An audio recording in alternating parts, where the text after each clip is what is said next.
جھوٹ کی قسموں میں سب سے خطرناک جھوٹ، بھیانک جھوٹ وہ ہے جو انسان رب پہ جھوٹ بولتا ہے، بات کرتا ہے، کہتا ہے یہ دین کی بات ہے، دین اللہ نے نازل کیا، کہتا ہے یہ شریعت کی بات ہے، اللہ نے قرآن میں اتاری نہیں، یہ رب پہ جھوٹ ہے۔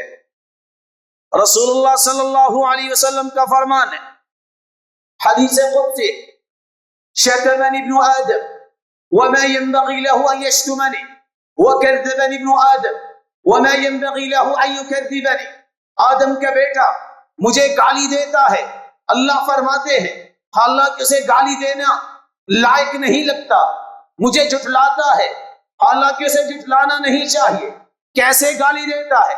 قولہ ان لی ولدا، جب کوئی میرا بندہ یہ کہتا ہے کہ میرا بھی کوئی بیٹا ہے، فسبحانی ان اتخذ صاحبۃ او ولدا، میں پاک ہوں، نہ میری بیوی نہ میرا کوئی بیٹا، وانا اللہ الاحد الصمد الذي لم الد ولم اولد ولم يكن لي كفوا احد، میں اکیلا ہوں، یکتا ہوں، میں فرد ہوں، صمد ہوں، بے نیاز ہوں، نہ میری اولاد ہے نہ میں کسی کی اولاد ہوں، اور نہ ہی میرا کوئی ساجی اور شریک ہے۔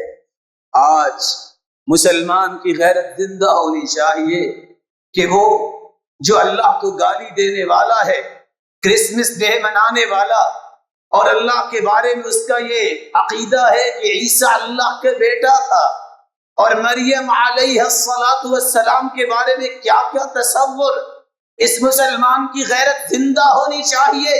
اللہ کو گالی دینے والے کے تو یہ نہ کہے کہ میرا بھائی ہے اور میں جا کے کیک کاٹتا ہوں۔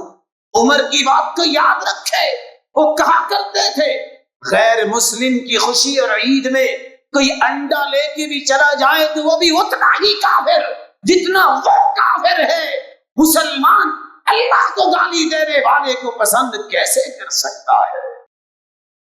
دوسرا جھوٹ، اللہ کے رسول پر جھوٹ، جھوٹے قصے، جھوٹی کہانیاں، من گھڑت روایتیں، موضوع روایتیں، ضعیف جدا روایتیں جن کا ثبوت نہیں ہے، یہ اللہ کے رسول پہ جھوٹ ہے۔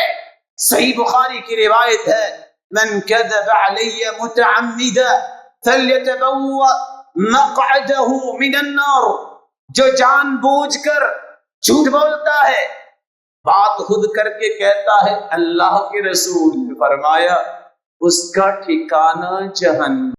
تعجب کی بات ہے آج اس میدان میں انسان گھائل ہے، ایک نہیں ماسٹر کی 2 ڈگریاں لی ہوں گی، گوگل سے نکالی ہوئی روایت سامنے آ جائے، نام بھی بخاری کا لکھا ہوگا، سوچتا ہی نہیں ہے، ہزاروں کو آگے بھیج دیتا ہے۔ رک جاؤ، تحقیق کرو، کہاں لکھا ہے؟ کہیں اللہ کے رسول کے اوپر جھوٹ تو نہیں بولا جا رہا؟ میں اس کی شناخت کے بارے میں ایک سوال کر کے بات سمجھانا چاہتا ہوں۔ اگر میں اللہ نہ کرے آپ کے بارے میں کوئی کہہ دے کہ آپ نے کہا ہے اور آپ نے نہ کہا ہو، اس سے غصہ تو نہیں آپ کو آئے گا؟ کیا آئے گا؟ کیوں؟ پھر کیا ہوا اگر آپ کے بارے میں کسی نے کہہ دیا؟ غصہ کیوں آئے گا؟ کتنی عزت پیاری آپ، یہ اس ہستی کی طرف جھوٹ کی نسبت کرنا جس جیسی ہستی اللہ نے زمین میں اتاری ہی نہیں۔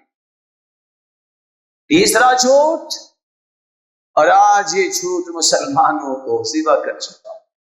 کفى بالمرء كذبا ان يحدث بكل ما سمع، سنی سنائی بات کو آگے پہنچانا بھی جھوٹ ہے۔ اور آج کوئی تحقیق نہیں، پہلی صف میں بیٹھا ہے نیک آدمی، اس نے نماز پڑھی ہے اور باہر کوئی جھوٹ بول رہا ہے، کوئی سوچنے کے لیے تیار، اور کچھ باتیں ہوتی تو قصے ہیں لیکن سبق مل جاتا۔ نیک آدمی کشتی میں تھا، کسی نے آگے کہا تمہاری بیٹی گھر سے بھاگ گئی ہے، وہ کشتی چلتا رہا، واپس گیا تو دیکھا بیٹی آٹا گوندھ رہی ہے، کہتے ہیں انا للہ و انا الیہ راجعون۔ کہا کیا ہوا؟ کہا بیٹی جو کچھ ہونا تو وہ ہو گیا. ہوا کیا؟ کہا بیٹی میں نے تو آپ کو دیکھ لیا ہے. کشتی والے جتنے تھے ان کے ذہن میں تو ایک ہی بات ہے کہ بیٹی بھاگ گئی. تم بھاگی ہو یا نہیں بھاگی ہو، ان کے نزدیک بھاگ گئی. اور یاد رکھنا صحیح الجامع کی روایت، من قال فی مسلم ما لیس فی اسکنہ اللہ رطغة الخبال حتى يخرج مما قال ولیس بخارج. جو کسی مسلمان کے بارے میں ایسی بات کہتا ہے جو اس میں نہیں ہے، قیامت کا دن ہوگا، باقی فیصلے بعد میں ہوں گے، جہنمیوں کے خون اور ان کی پیٹھ میں اس کو ڈال دیا جائے گا. اللہ فرمائیں گے دلیل پیش کر دو، وہ ایسا تھا نکل آؤ. اور حدیث کہتی ہے وَلَيْسَ بِخَارِجٍ، جب وہ ثابت نہیں کر سکے گا نکل کیسے سکے گا؟ اپنے آپ کو بچاؤ، مسلمانوں کو بچاؤ. سنی سنائی بات تو یقینی بات نہ سمجھو، رک جاؤ آگے منتقل کرنے میں. اور بعض ایسے اللہ ان کو ہدایت دے، میسج کرنے والے ہوتے ہیں، یہ میسج کر دو اتنا پروفٹ ہوگا. اگر اتنا پروفٹ ہوگا تو تم تو پروفٹ کی پلاننگ کرتے نظر آتے، تم میسج کی طرف ہی لگے ہوتے. اتنا نہ کرو کہ یہ نقصان ہو جائے گا. تیرا اگر نقصان ہویا ہوتا تو ہاسپٹل داخل ہوتا کہ تو میسج کر رہا ہوتا. جھوٹ کو آگے منتقل نہ کرو، سوچو میں کیا کر رہا ہوں. چوتھا جھوٹ. آج بڑے بڑے شوق ہیں، اور میرے تو علم میں نہیں تھا، اللہ تعالیٰ معاف فرمائے، ایسے علم سے مجھے محروم ہی رکھے اور آپ کو بھی. کہتے ہیں جی آپ نے کبھی ہنستے ہاتھ دیکھا ہے؟ میں نے کہا جی وہ کیا ہے؟ اللہ کے رسول کا فرمان ہے، یہ اسٹیٹ ڈرامہ ہے. وَيْلٌ لِّلَّذِي يُحَدِّثُ بِالْحَدِيثِ فَيَكْذِبُ لِيُضْحِكَ بِهِ الْقَوْمَ وَيْلٌ لَّهُ وَيْلٌ لَّهُ. ہلاکت ہے اس شخص کے بارے میں، اس شخص کے لیے ہلاکت ہے جو جھوٹ اس لیے بولتا ہے کہ لوگوں کو ہنسائے. وَيْلٌ لَّهُ وَيْلٌ لَّهُ. اگر لفظ ویل کی بات میں ترمذی کی روایت کو مان لیا جائے، ویل جہنم کی وہ وادی ہے.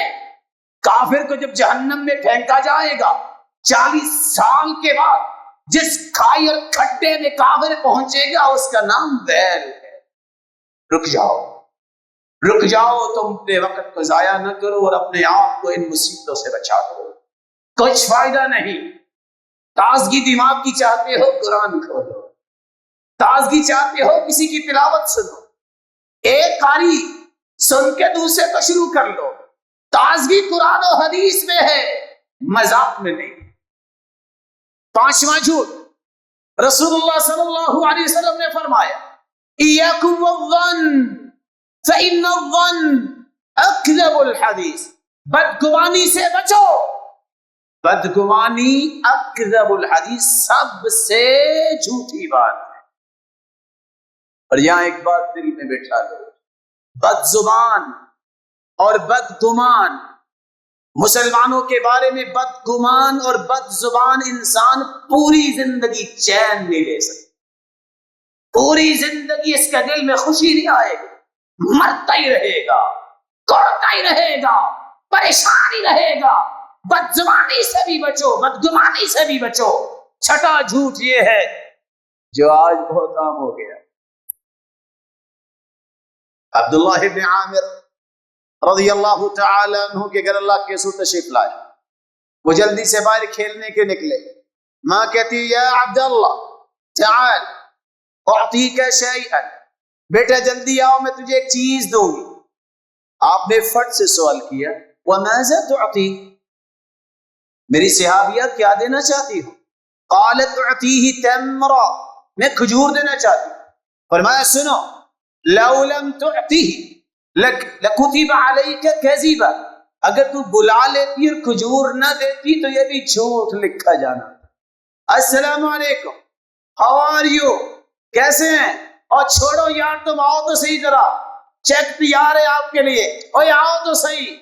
200 کلومیٹر بیچارہ گاڑی دوڑاتا ہے، آ کے سامنے پیپسی رکھی ہے، اور یار میں نے کہا مل لیں گے گپ شپ ہو جائے گی، اصل میں چیک پہنچ نہیں سکا. جھوٹ ہے. اپنے حلال مال کو حرام سے بچاؤ. یہ حلال حال بنے گا اس وقت جب سچ بولو گے وہاں ہی بتاؤ اسے بھائی میرے پاس گنجائش نہیں، بھائی میرے پاس چیک نہیں آیا۔ تنگ نہ کرو مسلمانوں کو، آسانیاں کرو۔